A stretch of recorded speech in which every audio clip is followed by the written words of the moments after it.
coach, followed by questions for coach and the student athletes.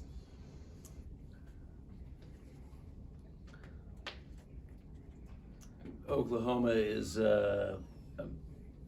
really impressed with the job that Aaron and his staff are doing. They were very well prepared for us. And they came ready to battle. We all week long were struggling, some sicknesses and some girls banged up, and we found a way to win when we weren't totally feeling our best. So I'm really proud of this group.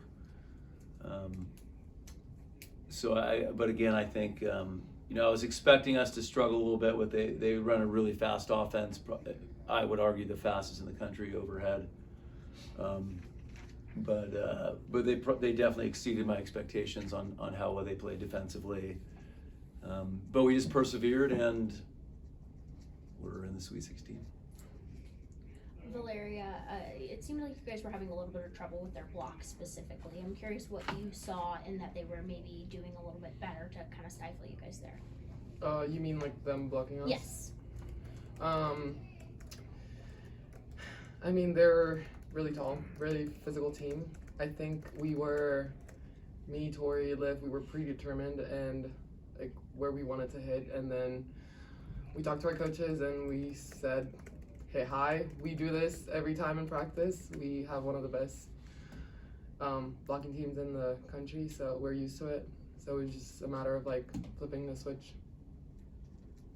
Dan, your team fought back in each set tonight. I mean, how impressed are you once again with your team's resiliency throughout the NCAA tournament and just going forward? Yeah, I think it's who we are, and I liked not only did we fight back, but I liked that we had less attacking errors in each set, and slow, and like their hitting percentage got worse each set. So I think we weren't playing our cleanest or our, in many different ways, but we kept just fighting and finding ways to get better as it went on. Rachel, you and Olivia were matched up with Alexis Shelton, an all SEC player, and you kept her to 0.59 a day. What was the mindset going into a match against a player like that? Yeah, one of our keys was just zone 4 defense, I think. So we prepared a lot for defending the speed of their zone 4 attacks. And yeah, we just had a lot of reps like going into leave moves, and the motto of the night was just be good in your zone. So Liv and I were really focused on trying to have them be less of a threat. And then Rachel, Oklahoma had to battle back yesterday to even make it to today. Then they have 2 set points in the first set. How important do you think it was for you guys to rally there and be able to put them away in that first set to kind of sap their energy a little bit? Yeah, I think it was a good moment for us. I mean, any type match is a good experience and just good to have in your pocket. So I think just, even though we weren't playing our best, finding a way to rally it out and take the match or take the set. Dan, that challenge call to win that first set could have been a little bit risky considering you already had lost the challenge, but what does that say about your confidence level in Valeria, because she was adamant that ball was touched? Yeah, I saw a touch too, so we were both very confident. I get the question is, what will it look like from the camera angle? So that was, the camera's a little bit more zoomed out than the field house, and so we don't, if I'm really confident what I see, but if it's a micro touch, sometimes we're not sure if the camera will pick it up, so we decide not to, unless it's a really obvious one. But I think, if there's any doubt I had, probably Valeria convinced me. You guys play Oregon next, who is number 4 ranked. You lost them at home. What is your mindset going into that game? Well, I think probably the girls need to just take a day off, and finals are coming, and not think about volleyball. But I think we played them so early in the season that I don't think we can put too much on that. That they're a different team now, and we're going to have to prepare for a really, really tough opponent. Coach, this weekend was the first time since early middle of September that you guys didn't have a day off.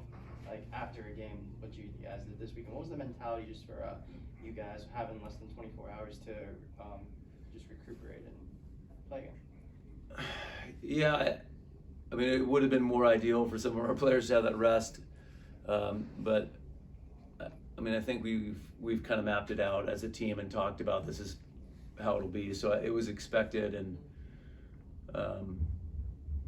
you know, we did a few things early in the week for Oklahoma, then shifted focus to Moorhead State, and so I just think we knew it was coming. So. Rachel and Dan, you know, Valeria isn't necessarily the leading scorer for your team, but what does it say about her ability to turn it on in the moments that count? I mean, 10 kills today with the highest hitting percentage of the pin hitters. Yeah, Valeria is very reliable.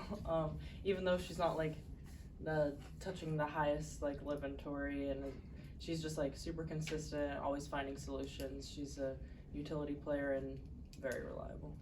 And she was you know, she had found a way to have a good offensive night and score points against a girl that was 6'8" and a really good blocker. So it was she was a warrior tonight.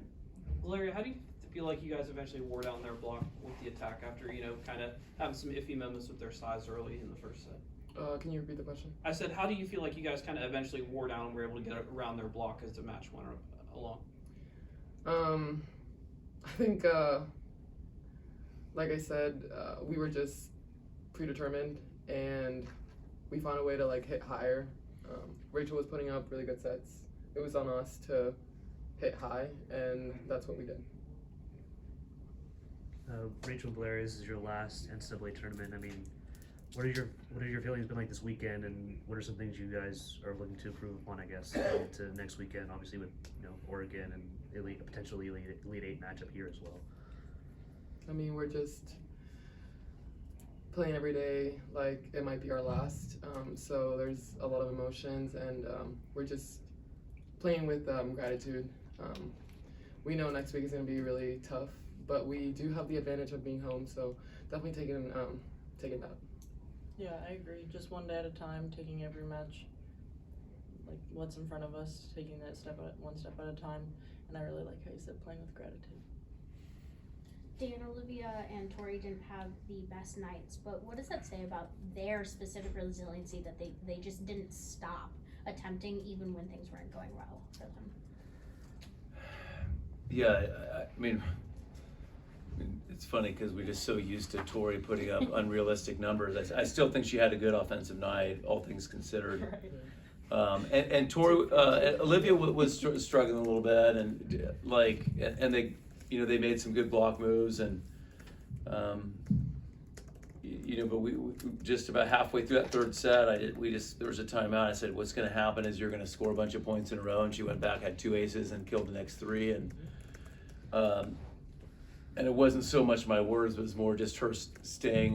You know, we try to not be a bad day team, but like a bad moment team, and so I think she did a nice job of finishing the game, playing really well. Coach, at the end of the first set, Mallory Meyer, she had the last 2 serves. How do you like simulate something that big of a moment to close out a set for your team? Well, we try and practice, but I don't know that you can totally simulate it. I mean, I think it matters to be there, you know, so it's good that she's had a couple of games in her belt. I think it matters that her teammates play with confidence, but yeah, good on her to be ready to go. Any other questions for coach or student athletes? Thank you. Awesome, thank